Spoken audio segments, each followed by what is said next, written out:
I'm not sure what we're looking at here. It's called The Emptiness of Modern Life. It's conceptual art, according to the guidebook. Yes, but where is it? I think that chair is part of it. Really? Are you sure that isn't just a chair? Not absolutely sure, no. Oh, just a moment. Look at the ceiling. Those big sheets of material.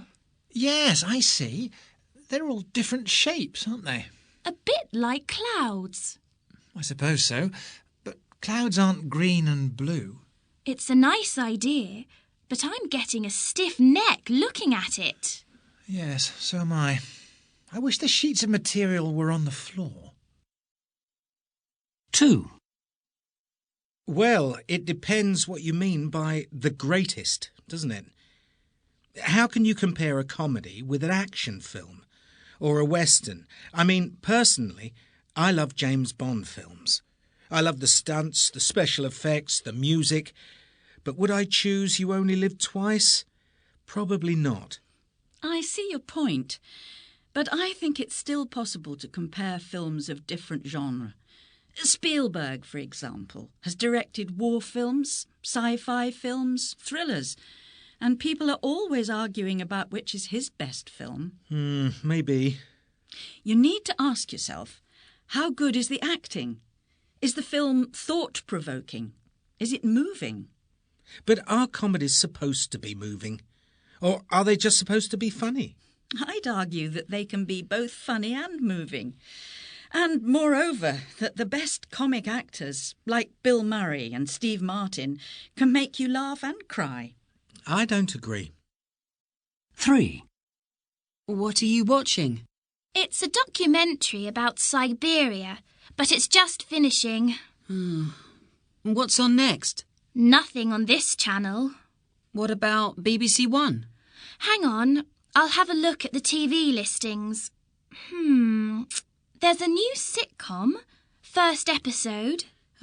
First episodes are never any good. There's a programme about President Clinton on BBC Two. What is it? A drama? I think it's a documentary. No, I don't fancy that. That's interesting. Beyoncé is the guest star in the sitcom. It may be worth watching then.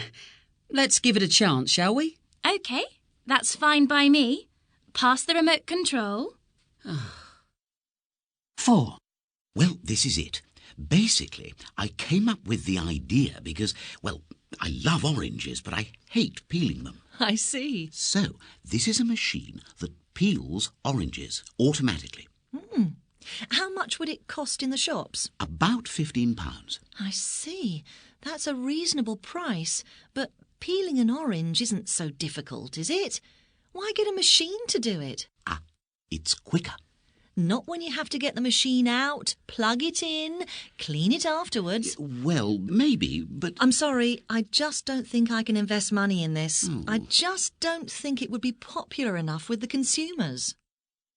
5. Scientists in Japan have today announced a major breakthrough in the treatment of malaria. The new drug, they claim, makes the body produce a faint odour which cannot be detected by humans, but which is apparently very unappealing to mosquitoes. Although more research needs to be done, they say, the results of early tests have been very encouraging among people under the age of 18. In older people, the effects are much less noticeable. However, if it becomes widely used, it could save millions of young lives in poorer countries, where malaria is a major killer. 6. OK, and action. What's for dinner, love? I dunno. Aren't you going to cook? I'm not. Well, somebody has to cook. Cut. Look, sorry to stop everything. What's the problem? Is it me? Am I moving around too much? No, it's not you, Tracy. It's the lighting. We can't see your face very well. Shall I turn towards the camera a bit more? No, don't do that. It won't look very natural. Look, don't worry about it. Just focus on the acting. I'll get the technicians to make the studio a bit brighter.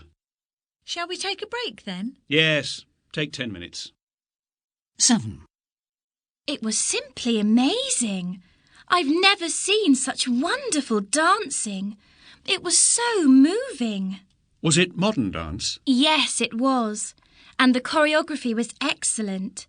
Some of the costumes were a bit strange, but I soon got used to them. What most impressed me, though, was the music. What was it like?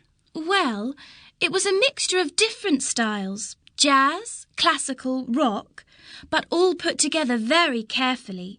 I knew a lot of the tunes, although I couldn't name them at the time. After the show, I bought the CD of the soundtrack. I'll play it for you now. OK. 8. So, how do you cope with writer's block? Do you ever sit at your desk one morning and find that you just can't think of a single idea?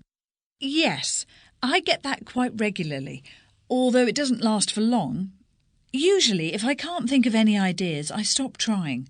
That's the most important thing, not to try too hard. I like to go somewhere where there are lots of people, like a shopping centre, and just sit quietly and have a coffee and watch the world go by.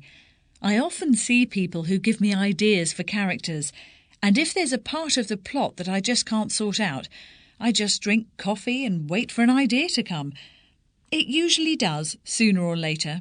It's really important not to force it or to panic.